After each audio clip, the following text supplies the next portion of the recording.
Hello Focus family, welcome to the Focus channel. This week our focus is going to be on student culture. Statistics are showing that teens are slipping away from Facebook and Twitter and they're migrating over to Instagram and Snapchat and Vine and Tumblr and other social media networks. And one of the reasons for this migration is students want to get away from where their parents are, and they want to claim a spot in the social media world that is all their own and unique to them. However, the unsaid truth is that there's more to this than just wanting their own space. Teenagers are becoming increasingly addicted to something. That something is not just drugs or alcohol, but the addiction that teenagers have now is visual stimulation. They are addicted to being visually stimulated. One of the most pervasive problems in our culture, in student culture right now, is the complete and total saturation of imagery. Of course, there's television and movies, but if you think about it, no longer is media driven by intellectual tweets or relational Facebook statuses, but now you can tweet and Instagram the same quote and you'll get 3 retweets or 3 favorites on Twitter, but you put that same quote on Instagram and you'll get 30 likes. Teenagers are there because you put the background image over it and behind the text, and students are on it. Isn't it funny how quickly 6 seconds can very quickly turn into 6 minutes? And then isn't it funny how that 6 minutes can turn into 6 hours? And students are wasting their lives 6 seconds at a time on Vine, literally spending hours a day watching Vine after Vine after Vine, and they can't control the content. It's just going one after the next. It could be anything that pops up. And so they're being saturated with these images that they have very little control over. Then you have Tumblr. You can get a series of pictures, and then Pinterest is nothing but pictures, and then Snapchat, of course, is pictures. And so you got pictures, pictures, pictures. Are you getting the picture? We've got a culture that is completely saturated in nothing but pictures and imagery. And it's become an addiction for many of our students in our student ministries. And here's the threefold problem that I see with this addiction to pictures and imagery. These images that these students are looking at, they shape their identity. And this works in a circular fashion because not only are the pictures an expression of who the teenager is, and that's how they often feel about it. They're saying, this is who I am. I'm showing you who I am. For example, Hello Kitty. You know, if you love Hello Kitty like Noah Watt, you're going to post a lot of pictures about Hello Kitty. But here's the circular reasoning, the kind of how it happens is you post or you view Hello Kitty and then you start to like Hello Kitty. By the way, the Hello Kitty is a reference to the Focus Conference 2013. Get the drop card. All right, commercial done. So what happens is while they're expressing themselves, they're on social media to express themselves, they become part of what is called groupthink. And this is where their ideas are fashioned more by the ideas of the group rather than their own individuality. And so they're becoming less of an individual and they're becoming more like whatever the mold is that's trying to create. Of course, this makes it easier for the movie industry and the video game industry to shape and fashion teenagers' thinking because they can just throw a mime out there and you affect all the students that and their very perceptions of reality, which leads me to point number 2. The second major problem with this complete abandon when it comes to what we're seeing with our eyes is that there's a constant barrage of images that gives students a false sense of reality. In developmental psychology, it's well known that our world views are shaped by the thoughts that we have about what we see and the experiences that we have. So when you see something, you experience something, it begins to form your view of the entire world and how everything is supposed to work and interconnect. And with a withdrawal from human interactions and an overexposure to graphic images, students are no longer finding their sense of reality in rich conversations and experiences, but rather in temporary short fixes that numb the mind. And this leaves students void of understanding of what's going on in the real world around them. They kind of lose touch of what true reality is. And the latest TV show or the most relevant meme becomes more reality to them than their interpersonal relationships. And it's just huge danger here. This is especially true when everything is meme driven. A meme is such a short little snippet of humor, but it lacks the essential quality of interaction. It's viewed, it's laughed at, and then it's quickly forgotten. Someone will go through a series of memes and feel closer to the person who's posting those memes just for a short moment, but they'll walk away and they'll be no closer to that person than they were before. And when they see that person face to face, the relationship is no longer there.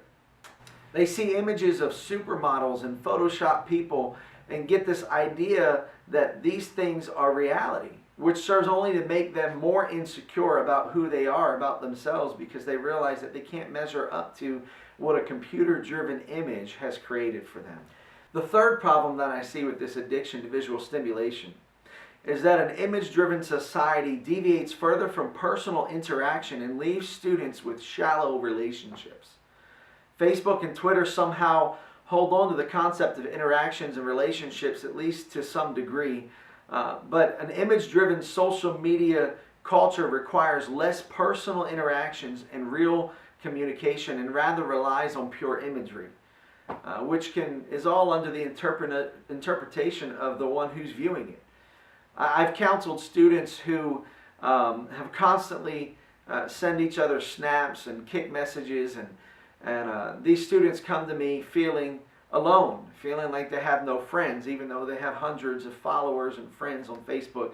But they feel empty, and they feel lonely, and they feel as if they have no purpose, and they can't understand why their relationships are struggling. And as I talk to them more, I realize that the root of the problem is that they're so involved in snaps and kicks and Instagramming that they never take time to actually build a relationship with anybody. They're addicted to the image sharing, and they're abandoning heart sharing.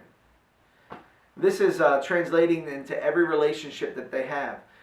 Here's the scriptures, the scriptural basis behind what I'm saying today. Matthew 6:22 says, "The light of the body is the eye. If therefore thine eye be single, the whole body shall be full of light. But if thine eye be evil, thy whole body shall be full of darkness. If therefore the light is in thee be darkness, how great is that darkness?"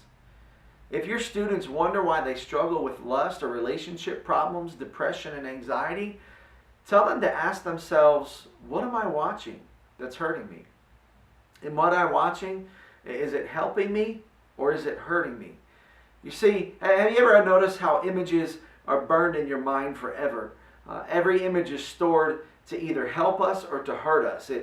Images form memories for us and contextualize our lives. And so when we are constantly filling our memories with junk, it blurs and confuses everything in our lives. And then eye problems become heart problems. And we know that we need to guard our heart because that is the wellspring of life. We have to guard our hearts. But what gets in our hearts comes oftentimes through our eyes. We need to fix our eyes on Jesus and encourage our students to fix their eyes on Jesus so that the eye problems will be fixed. Psalm 13:3 says, "Consider and hear me, O Lord, my God. Lighten mine eyes, lest I sleep the sleep of death." Those are pretty powerful words. Lighten my eyes, God. This darkness is in my eyes. I don't want to sleep the sleep of death. And I think there's a generation of teenagers that are sleeping the sleep of death because their eyes are focused on the wrong thing. They're looking at all this imagery and they can't see the reality of the truth because they're so saturated with entertainment through social media and imagery. I've dealt with student after student after student who have struggled in their spiritual lives, and when I begin to dig, it all comes down to their complete lack of self-control with images. A lot of times, not everything, but a lot of times that's what it comes down to. Students who they memorize every line of a movie. They memorize every meme that's out there, but they don't memorize a single scripture, and their eyes are full of darkness. Student pastor, as I wrap up, don't be afraid to preach this. Matthew 18:9, and if thine eye offend thee, pluck it out and cast it into the fire. It's better for you to enter into life with one eye rather than having two eyes to be cast into hellfire. We don't like to talk about hell. It's uncomfortable. We don't like to tell students what they can and cannot watch, they can and cannot do, but we have to instruct them. We've got to set boundaries for them. We've got to help our students to understand that they need to control what image intake that they have. Don't be afraid to get real with the Word. Don't be afraid to break down the Scripture and speak the Scriptures that are hard to speak. I'm not talking about slamming all image-driven media. I'm talking about protecting the heart from the eyes and helping students to put filters on what they're watching. Job 31:1 said, I made a covenant with my eyes. What we see is so important that Job made a covenant with his eyes, a binding agreement or a contract with his eyes. David did something very similar in Psalm 101:3. He said, I will set no wicked thing before my eyes. We've got to get it set in our mind that we will not set anything wicked, that we're going to put pure things before our eyes. Sometimes that means preaching against the Notebook. Sometimes that means preaching against romance movies where they're seeing things that they shouldn't be seeing. It's a hard thing to do, and it's hard to stand up for those things. But if the content is bad, and if it's making our eyes dark, then it's going to put us into the sleep of death. So we need to help our students to understand that and to realize that. Again, it's like that old song says, be careful, little eyes, what you see. For the Father up above is looking down with love. Be careful, little eyes, what you see. This is Johnathan Nazarian. It's been a pleasure talking with you this week. And I hope that you take these words and you use them to help your students to protect their eyes and therefore protect their hearts. God bless you, and we'll see you next week on the Focus Channel.